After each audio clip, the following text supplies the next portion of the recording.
வணக்கம். என் பேர் கவிதா. நான் வேலாயுதம்பாளையத்திலிருந்து வரேன். புகழூர் நகராட்சி எங்களோடது. எங்களுக்கு நாங்க மகளிர் சுய உதவி குழுவுல இருக்கோம். அ அந்த அந்த குழு மூலியமா எங்களுக்கு இந்த மாரி டிஎன்யுஎல்எம், இடிஐ 2ம் சேர்ந்து தொழில் முனைவோருக்கான பயிற்சி குடுக்கிறதா சொன்னதுனால நாங்க இங்க வந்தோம். 2 நாள் கிளாஸ் முடிஞ்சிருச்சு. இது 2வது நாள் கிளாஸு. இந்த கிளாஸ்ல காலையில இருந்து எங்களுக்கு நல்லா டீச் பண்ணாங்க.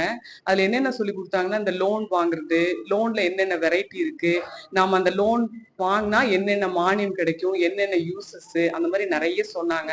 அதுக்கப்புறம் மத்தியானம் லஞ்சுக்கு அப்புறம் அம்பேத்கர் லோனு, பிராண்டு, நம்ம சைஸஸ் இதெல்லாம் நம்ம எப்படி இப்போ ஒரு ஒரு நம்ம வரவு செலவு பண்றோம் அப்படின்னா, அந்த வரவு செலவு கணக்க நம்ம தெரிஞ்சுக்காம பண்ணா வாழ்க்கையில முன்னேற முடியாது. அத கரெக்ட்டா லாப நட்ட கணக்கு எப்படி போடுறது அப்படிங்கிற மாரி நெறைய சொல்லிக் குடுத்தாரு. எங்களுக்கு இது ரொம்ப யூஸ்ஃபுல்லா இருந்துச்சு. இதனால நாங்களும் எங்களுக்கு பின்னாடி வர்ற ஃபியூச்சர்ல வர எல்லாத்துக்கும் சொல்றதுக்கும் எங்களுக்கு யூஸா இருக்கும். இந்த இத குடுத்ததுக்கு எங்களுக்கு ரொம்ப நன்றி. Thank you.